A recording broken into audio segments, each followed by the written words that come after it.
Okay, hi everyone. In this video, I will lay out what I did to get an A star in economics A level and also distinction in Pakistan. I got the highest marks in Pakistan in A level economics. So I'll break this video down into four parts. I'll break it down into my strategy, the resources I used, how I took notes, my note taking method, and my schedule. These four parts. But before we begin, I must mention one thing, and it's quite important because my background was quite unconventional. Okay, I didn't go to school. I studied on my own and did that for the entire A levels syllabus. So much of the advice that I'm going to give you here is probably not going to apply to you. It's quite likely it's not going to apply to you. In fact, probably half of it is going to apply to you at all. So before we begin, you must know that, because I don't want you to use everything I say and end up getting a B or C or something and then tell me about it. Okay, so let's begin. First of all, my strategy. What did I do? How did I study? Well, to begin with, okay, again, so quite unconventional here, very first advice, but this is what I did. I didn't read any textbook, none at all, no textbook at all. So what I did was I basically went to the web, I googled concepts that were laid out in the syllabus, A-level syllabus, and I googled them and I looked at the best websites, the best resources on the internet to understand those, and I applied them back to the A-level syllabus. That's basically it. I didn't bother with any textbook.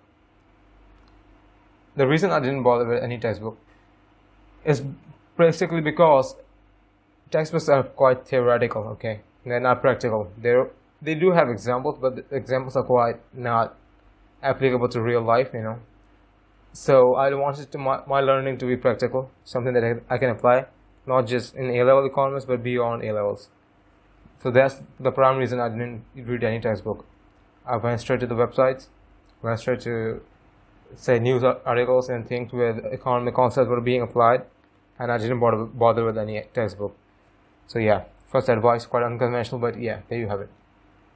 You can follow it if you want, but obviously if you go to school, then it's quite difficult to follow that because you're already given textbooks to read in school.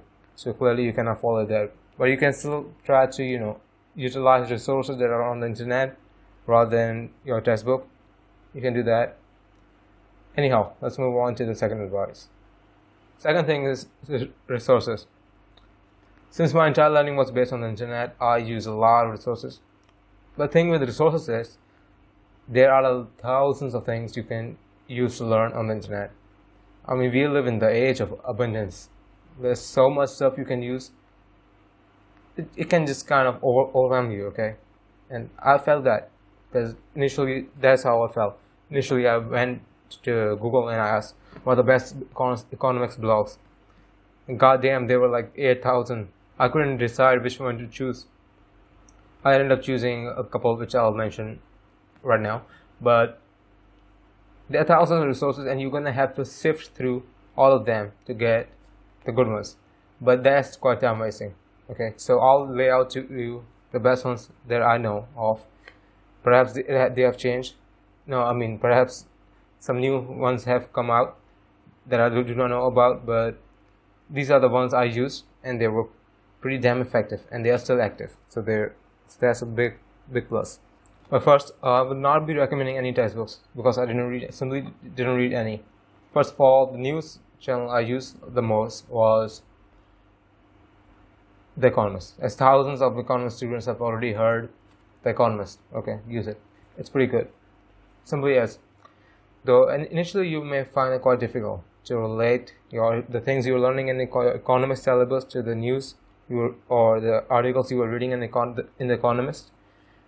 It's quite difficult initially, indeed, because you need to think a little bit more metaphorically or to look at it deeply. But most importantly, you need to sift through a lot of articles that are not economic. Are economic, but they don't relate that much to the Economist syllabus. Okay, you need to search through a lot of those, and that will take time, but you cannot work around that. There's no work around that. And the same applies to other websites that I'm also recommending, such as WSJ, Wall Street Journal, or New York Times, and BBC. BBC not so much, but New York Times and Wall Street Journal are good. Particularly, and Washington Post, that's pretty good too. Yeah, you can try all of them, but again, remember, you're not gonna be able to relate your economic concepts that you're learning to these websites, to the news you're reading. It'll be quite difficult initially, but you'll get better at it. Believe me, you will. An hour a day, say, or maybe 30 minutes. And it's fun. Reading news is fun. That's why I didn't read a textbook. Textbooks are dry. Let's be honest. Most textbooks are dry. Okay, reading news is something that's happening right now. It's topical, and you know that it's relatable. Okay, that's the prime thing. The prime reason why I didn't read the textbooks, because textbooks are not. They don't present you a story. They don't present you examples. And we humans, evolutionarily and naturally, are good at understanding stories, remembering stories. We can remember stories pretty damn good, but we cannot remember like facts, straight up facts, dry facts, like those that you are presented with in textbooks. So that's the main reason why I didn't bother with the textbook, and why I started with news. Because the news articles will give you examples, and you will make up a story that you can remember and that you can use for your entire life. Speaking of which, they are economic mental models, okay? And you will not develop an economic mental model right away. A mental model is basically a way to look at the world, to use principles that you have learned and look at them, to look at things happening around you.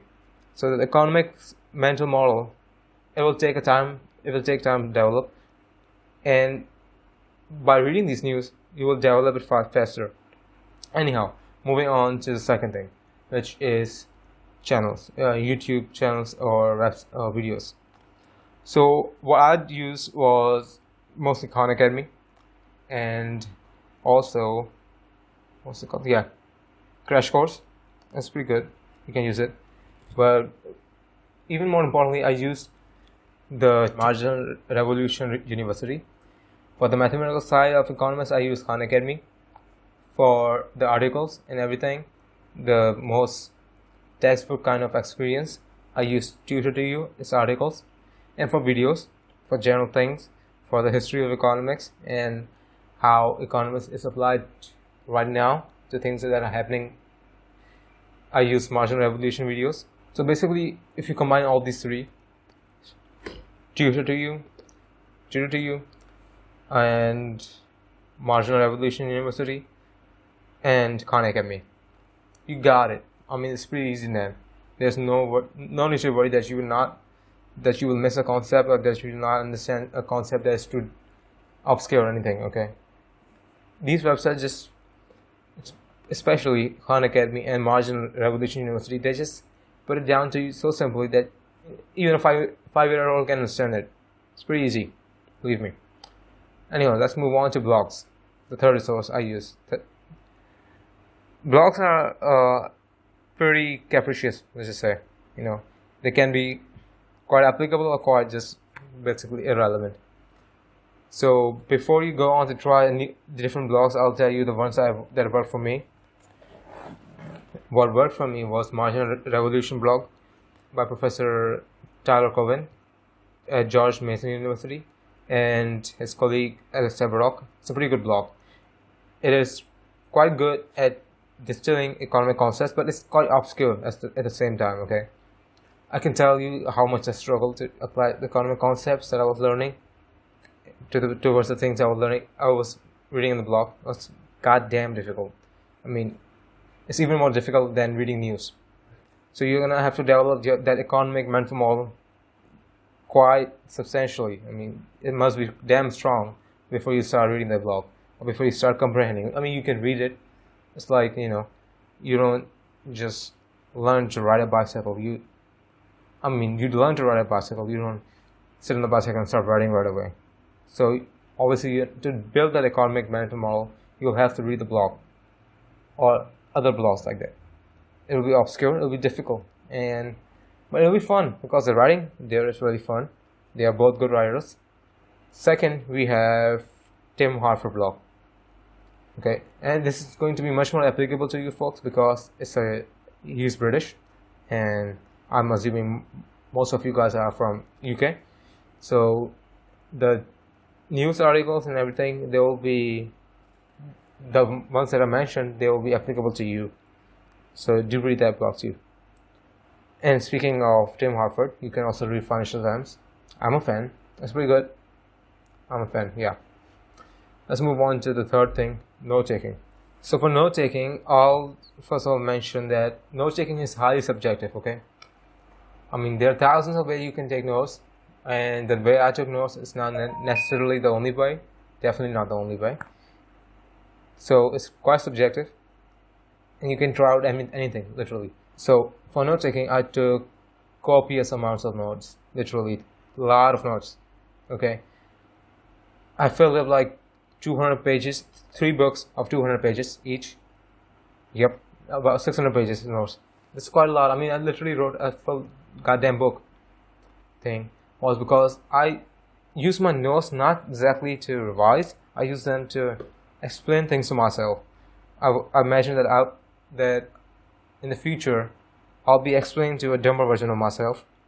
Though I can hardly imagine what a dumber version of me would look like. But anyway, because since I didn't read a textbook, it was necessary to combine all the resources I was reading and put it down in one notebook, probably 3 notebooks. So yeah, that was my way.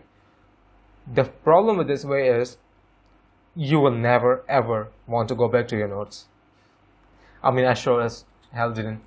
I mean, who the hell wants to read 600 pages of notes? No one does. Why? And that's one way my notes fail in this regard, that you cannot revise them quite efficiently, or don't even want to revise them.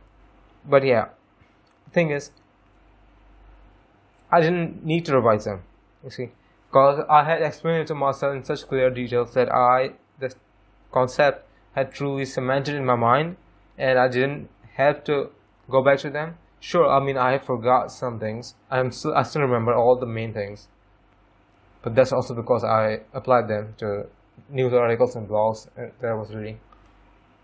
But yeah, that's my note-taking method. Let's move on to the final part, which is schedule. This is going to be quite unorthodox and even irrelevant to most of you folks, since I didn't go to school and I spent like 5 hours daily on soccer, either watching or playing. So my schedule is quite different. Obviously, you're not going to be able to follow it, but I am merely trying to set a benchmark here to make you understand how much time I devoted to some things and to other things. So first of all, let's begin. I studied only 2 hours a day. Only 2. 1 hour for concepts and 1 hour reading blogs and news articles, which I also mentioned in the resources. So 2 hours daily, and I continued this for 4 months. I had done about once 75% of the syllabus was complete, I started doing past papers, whatever, and I never ever looked back on the syllabus again. No, the syllabus that I had already completed, that is, I never looked back on it. I just merely did past papers. Okay, and past papers are really good at understanding how all that you have learned, how you're gonna apply it. They are extremely good at that. But the problem with past papers is, if you don't know the syllabus, you're pretty much done. Okay, you need to know the syllabus, obviously. So that's why I started with the past papers after I had read 75% of the syllabus and I understood everything.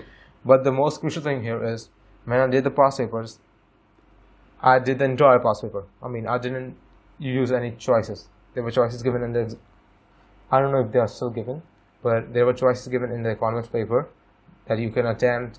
There are 2 questions here. You can attempt 1, or 3 questions you can attempt 2, something like that. I completed all the questions because, you see, it'll be quite hard initially, but you gotta embrace the suck. That's what I tell myself. You gotta embrace the suck. It sucks, you know. So you gotta embrace the suck and just go through it. Alright. The choices, by using all the questions, you're gonna be doing the questions that you do not like at all, and that sucks. But you gotta embrace the suck. You gotta do the questions that you do not like, because it's all about economics. The questions you do not like, they are still economics, and you didn't develop that economic mental model. So that's what I did. And you never know if in exam you end up with all the questions, all the choices are questions that you do not like. It's possible, right? So you gotta be prepared. So I didn't use any choices, and also the reason I didn't use any choices was because there were not enough past papers at that time.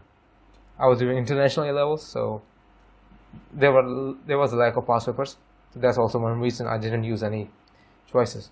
But I highly recommend that you do not use the choices and you do the entire past paper, even in multiple choices questions, and especially in essays. Once I started doing past papers, I ramped up my study hours to 4 hours daily.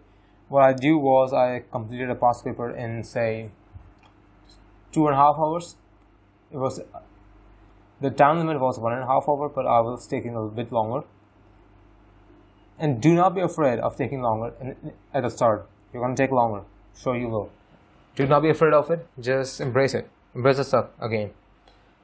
So I did that 2.5 hours, and I spent 2 hours in just analyzing my mistakes, or the mistakes, checking the past paper, analyzing my mistakes, and reviewing the examiner report. The examiner report is extremely important. Okay, may not be that important for you guys, but it was important for me because I wasn't going to school. Okay, so I didn't know how to structure my answers at all. I didn't know what the examiner wanted. I didn't know that mark stream basically just tells you the points that you need to outline, that you need to mention in your essay, but it doesn't tell you what the examiner would like to see. So that's what I use the exam report for, to understand how an examiner thinks about economist essays. And that's also why I recommend you to use the examiner report. And I spent a lot of time reviewing my mistakes. I mean, 2 hours doing the past paper, and entire 2 hours reviewing my mistakes. You need to review your mistakes. This is an extremely important point. Okay, your mistakes, I mean, if you do not review your mistakes, you are basically just doing past papers. And believe me, it feels really good to just do the past papers, you know, and not just ignore your weaknesses. Since I didn't go to school, my answers didn't conform to the standard how the examiner usually got answers, but I suppose that might just be the one reason why I actually ended up getting an A star and a distinction in A-level economics, because my answers were quite different. They were all still economics, but they were not the kind of answers the examiner wanted, or not the kind of answers the examiner was expecting. So perhaps that's the one reason why the examiner really, preferred my answer. Could be, could not be. I'm just speculating. Either way, review your mistakes. That's the one takeaway from this section of schedule. Always review your mistakes. Okay. So in conclusion, this advice, the entire video is extremely unconventional, but this is what worked for me. If you want, ignore the note-taking advice. That's extremely subjective.